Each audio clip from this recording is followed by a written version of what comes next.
Hey everyone, it's Andy at the Dustbowlaudio.com. Now, this is just a short video that I'm making because I found something that puzzled me a little bit, and I thought I'd put this out there and see if anyone can offer me an answer or two on it. I was setting up a Cubase session for a rock mix I'm working on, and I went to grab some reference tracks, decided that I was going to use AC/DC's Back in Black because, you know, it's such an iconic and great sounding recording. And when I went to get these CDs, I kind of realised that I actually have two versions. I'd completely forgotten this, but I've got what I think of as my original version, which was the 1995 CD. I don't know who mastered this or where it was mastered because there's no information on the packaging or on the disc. But I also have the 2003 remaster with the gold sticker on it telling me it's a remaster done by George Marino at Sterling Sound. So I thought, well, it'd be interesting just to grab copies of the track from both discs and do a quick comparison. And I was really curious to see if the loudness walls was biting by 2003 and see if that Marino remaster was sort of significantly louder and more squashed than the 95 one, which, as I say, I think of as being my original. Now, I don't know how either of these discs compare with the vinyl or the old sort of analog taped versions, anything like that, and I don't know how they might compare with any earlier CD transfers. But I was kind of quite pleased to find that, as listening to the track suggests, whilst the tracks are very, relatively loud, and you can certainly see that at the 0 dB level here, there is definite signs of some limiting going on. But, there's a fair amount of dynamic range and movement in there, and that is true on both the original and the remastered version of the track. They're really not too bad at all, and, they do sound pretty good for that. Now, just to get an idea of how that compares with some other tracks, this is what Metallica's infamous Cyanide from Death Magnetic looks like, and you can see that really does look as though someone's put a straight line along it and just cut the tops off the waveforms. And at the other end of the spectrum, I have an old CD copy of Sweet Child of Mine from Guns N' Roses, and you can see that this very rarely even gets up to where the limiter would presumably be being set. And if we look at some numbers to go along with those and see if they kind of work out as we'd expect, on the original version of Back in Black, and there's this thing you can do in Cubase where you can actually grab a set of statistics for an audio file. So if I take Back in Black original, the Back in Black remaster, and then just to complete the set, if I take Cyanide,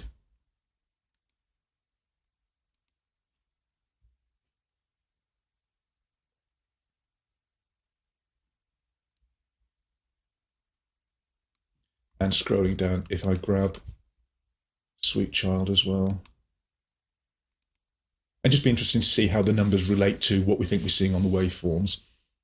Okay, so just starting off, Back in Black original, Back in Black remastered.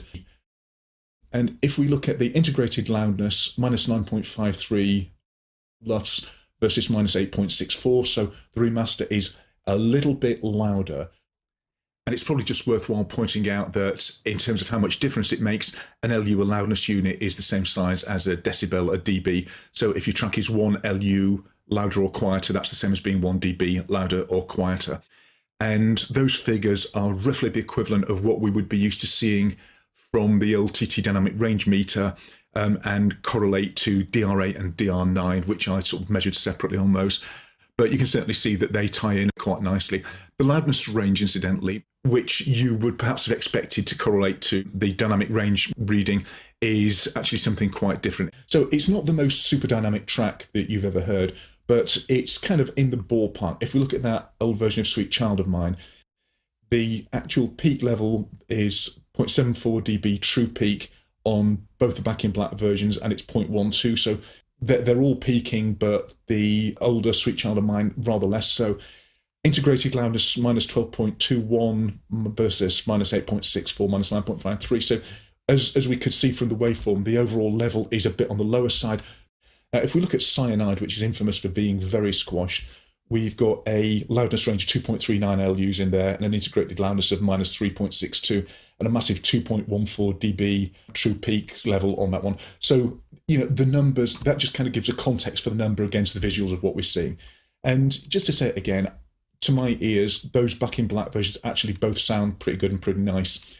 So having figured that out, I thought, well, I'll just run the two of them together and I will invert the polarity of one of them against the other so that I can just hear what the actual difference is between the remaster. Is much been done to it, or is it basically just a remanufacturing exercise?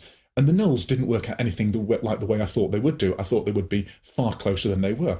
So I thought, fine, that's cool. We've got them loaded up. Let's have a zoom in and have a look at what's going on in the waveform.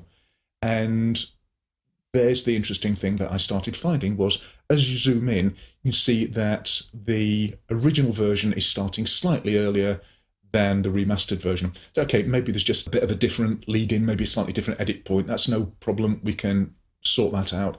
So I kind of roughly aligned them like that, and then noticed that these waveforms, one of them is inverted against the other.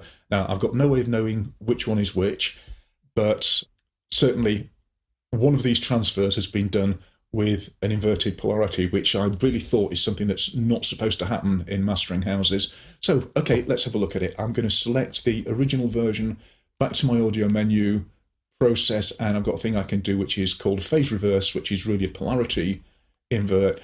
Process that, and it turns the polarity of the audio over, but for the purposes we've got here, even better, it turns the waveform in the display over.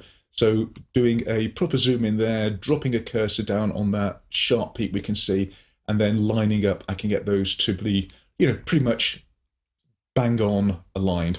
Now, if I just zoom out to the full waveform there and drop my cursor down and start to zoom in a bit later on,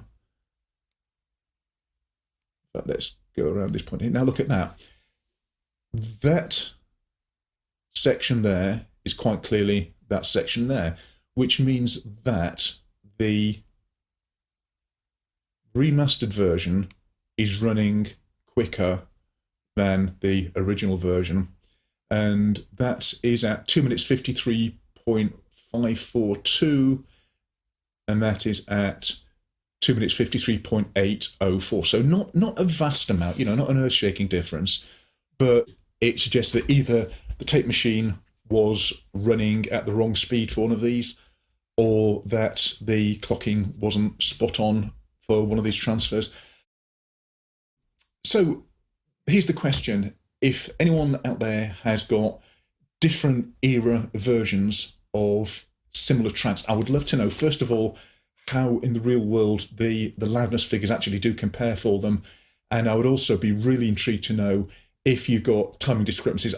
I've not got very many discs where I've got kind of different generations of the same thing. So I don't know how common this is, but I'm quite curious about it. So if anyone's got anything, drop me a comment, drop me a line. I'd be really intrigued to know. If you don't have a way that you can measure, do a rip of a track off each one and happily send it over to me, and I'll be really interested to load it up and have a look and see what happens with that. And if anyone's got an answer, hey, maybe there's a mastering engineer out there who can say, no, it's common, it happens all the time because of X, Y, Z, I'd be quite intrigued to know the answer to that one as well. So there you go. If you found that useful, maybe hit the subscribe button, come back and see what else we've got to offer. Until next time, it is Andy at thedustbowlaudio.com. Have a great day and see you soon.